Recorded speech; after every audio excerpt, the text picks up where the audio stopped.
Well, good morning, everyone. Today we have a very unique chore to do on the property. As you know, we have chickens and pigs, and we get all of the feed for them mixed custom by us. So we tell our local mill what all we want included in those things. So today you're going to get to see the recipe that we use for our Kunekune pig feed, and you're going to get to see the process of how we take it from the mill in its bulk format and grind it up into a more pelletized, powderized feed for the pigs to help with digestibility. So we've got a 300-pound order to go pick up. We'll bring it back here and start the grinding process, and I'll take you through setting all that stuff up this morning so it's prepared and ready to go when we bring it back from the mill. So hopefully this is an informative video for you guys. If you're interested, the description will include the actual recipe. There will be a link there to go to our website where you can see what we actually use as far as the raw ingredients and the percentages, so that you can see the protein percentage and all of that stuff for the pigs. And then if you're curious about what feeding pigs look like, there's a video right here in the top right corner. You can click that and see what the process is of actually feeding the pigs on a day-to-day basis. So follow along, and hopefully you enjoy this as we grind up some feed for our pigs. First things first, I've got to grab our grinder. We'll take that out. I'm gonna walk it all down by hand to where we keep our feed barrel at. It's a beautiful sunny day here in February. 32 degrees, wispy clouds in the sky. Just gorgeous, makes you feel like spring is definitely on the way. We have an old black walnut stump down here, and that's usually where I stage things, because you can see the feed situation behind us. That's where we store all of our feed in that 55-gallon drum. So I'm gonna go ahead and set our grinder down right here. And then we have the process of actually getting extension cords from the house down here until we actually get the building powered with electricity, so that we don't have to run extension cords the whole way. That building needs some TLC, so I got to put a new roof on it and probably repair some joists and some trusses. From over time, dead ash trees have fallen, branches have fallen on top of it. So it's in a little bit of disrepair, but it's not something that's out of commission completely. So eventually we'll get it fixed up and we can use it for our animals and to store hay and other things like that. Next thing I have to do is grab extension cords. We're gonna need that long 12 gauge. We're gonna need that long 12 gauge. And then there's a couple other ones in the back that will get us the rest of the direction. So it's a long run, but we got to do what we got to do. There's no power out there, and I can't haul a 55-gallon barrel by hand. That's way too heavy. So we'll run extension cords, and it'll get us by for now. So I'm going to take this one, and we'll get him plugged in up on our deck.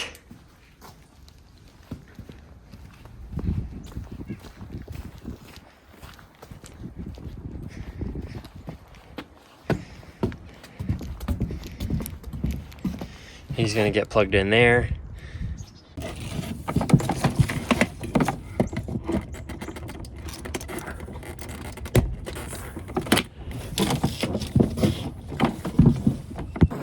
And I usually take the rest of this and just huck it over the side.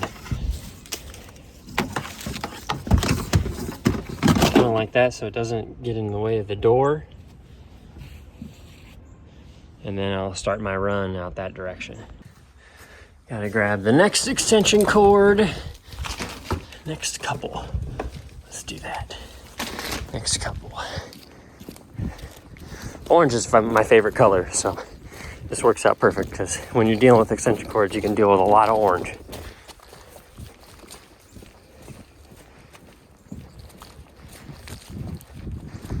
I'll set those there for now, until I can extend this guy out all the way.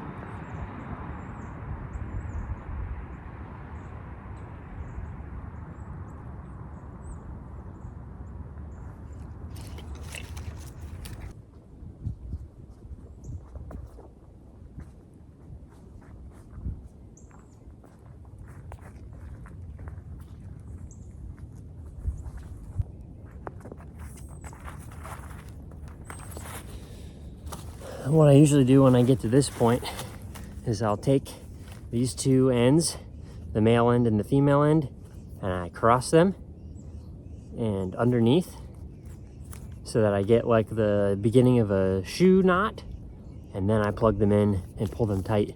That way they cannot come unplugged as I pull the cords. If the kids come outside and play, there's no way that's coming undone, so it won't stop the process of actually grinding the feed.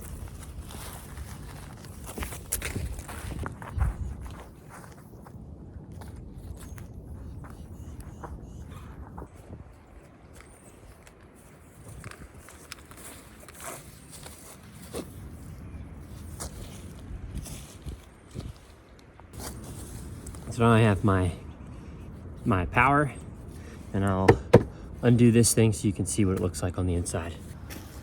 This is our grinder, and it fits all inside this little modified 5-gallon bucket. These grates for different size of grinds are interchangeable. It came with like 4 of them.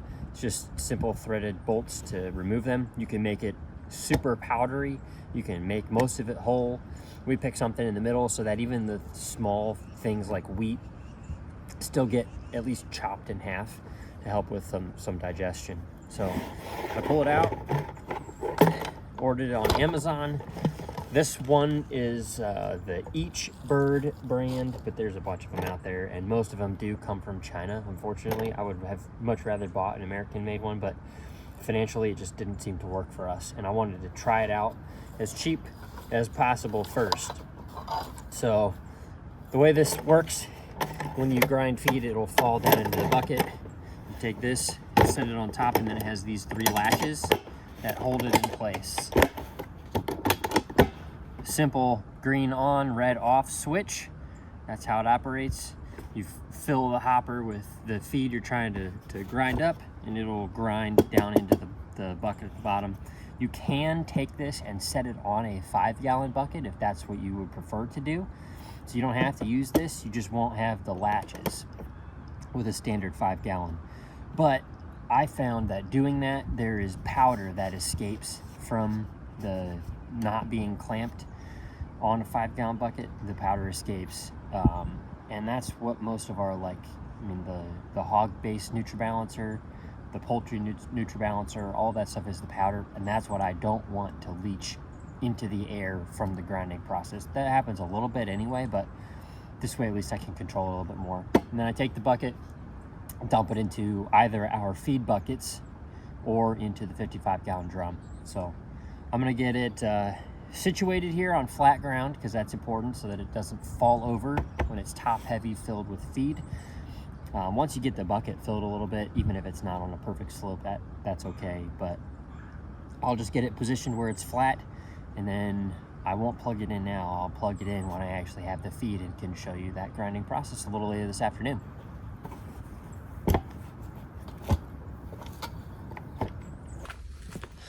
I just got back from picking up that pig feed.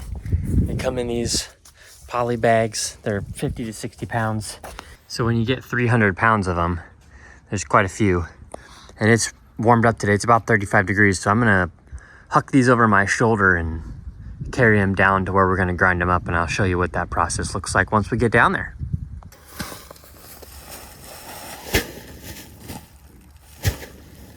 So first things first, I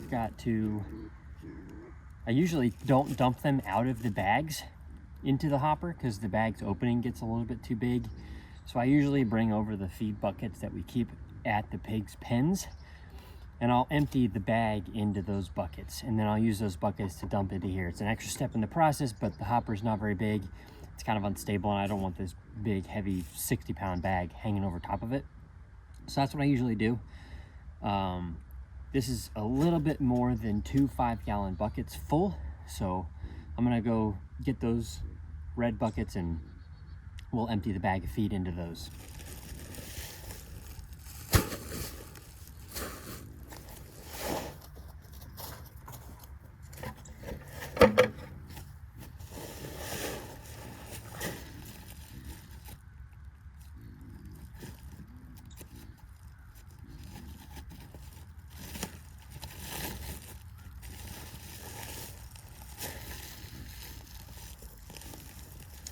You can see the way I usually do this. Instead of having a full open bag, I take about half of it and I tie that down with my hand. So I have a smaller opening to control. And then instead of grabbing it from the bottom of the bag, I grab it about halfway. That way I can keep half of it in the bottom of the bag and just dump out about half of this into a 5-gallon bucket so I'm not spilling it everywhere.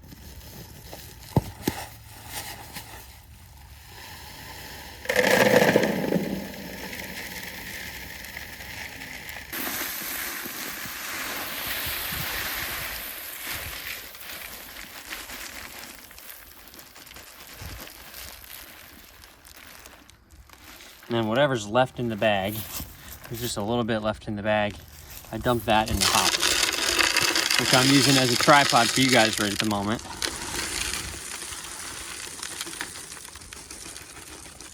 And there's the hopper filled with feed. There's a bucket filled with feed. You can see the powder.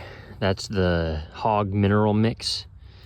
It's a 50-40 hog base. This is alfalfa pellets. This is yellow peas. There's wheat and barley in here. Black oil sunflower. There's soybean. We end up getting some residual corn just from the mill having leftover stuff in the mix, but I'm not super concerned about that. And the soybeans are roasted and whole. So it's not soybean oil. So it's not a seed oil, it's not soybean meal, which is part of that processing process, is what turns soy into a really negative food additive, especially for people, but for pigs it's a great source of protein. So, and it's cheaper than what we were buying before. Soybeans are much cheaper than yellow peas, even though we supplement yellow peas in that mix as well. Just push the green on button. Once it's plugged in, gotta make the connection first.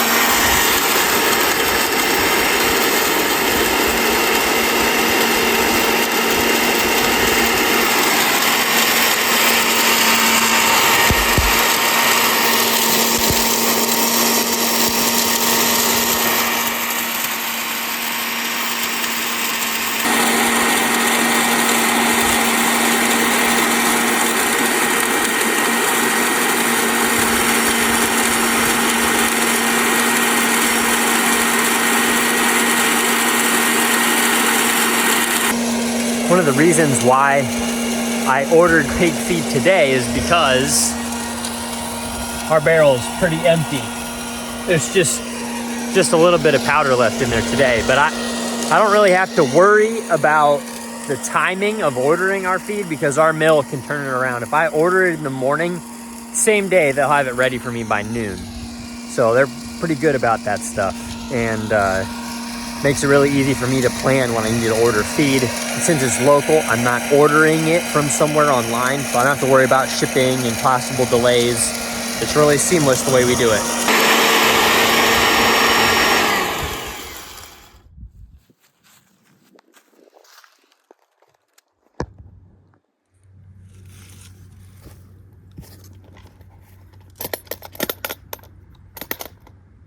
So now that it's done grinding, I take this off and set it on my empty 5-gallon bucket. And then you can see in here is all of the ground feed. And I'll take that and dump it into our 55-gallon drum.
So what I usually do is fill this with all of those buckets and then use a little red scoop to dish it into the feed buckets, because it's really hard to transfer it from that grinder bucket into a 5-gallon bucket.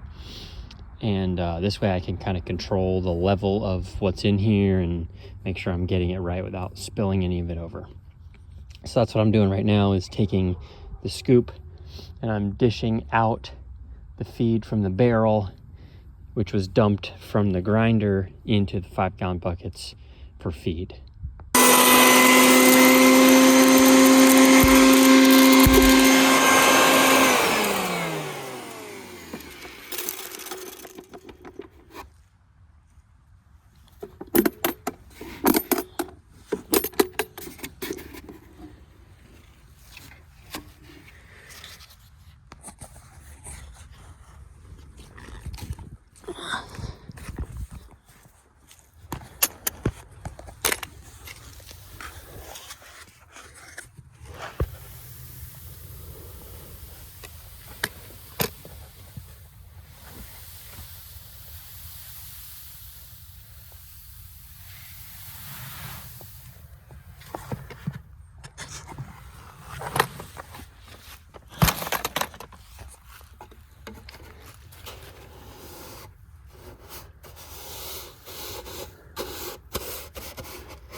Well, that's how we grind up our own feed. Pretty much ends with me taking 2 buckets full back to the pigs area and a 55-gallon drum full. So I think that order was 305 pounds total of feed. That'll last us about a month and a half, which, like I said in other videos, that usually starts to lose its nutritional value between 4 and 6 weeks after it's ground. So yeah, I could get other feed and leave it whole until I needed it, but if I have to go to the mill every month and a half, that's not a big deal to me. I'll just buy it as we need it. Like I said several times, in the description you'll find the recipe. It is linked to our website. You'll see the full recipe there, along with protein percentage and some other nutrient information. But we've been using that and modifying it every once in a while. During the winter months when there's less green forage, we've added more protein into the mix. And then the spring and summer, we usually taper that off and add in more carbohydrate stuff, since there's a lot more forage for them to take advantage of. But if you have questions about it, if you have questions about how to get in touch with your local mill or anything like that, questions about the grinder, just feel free to reach out. Other than that, I appreciate you guys watching. Hope you have a wonderful evening with your family, and I'll catch you on the next one.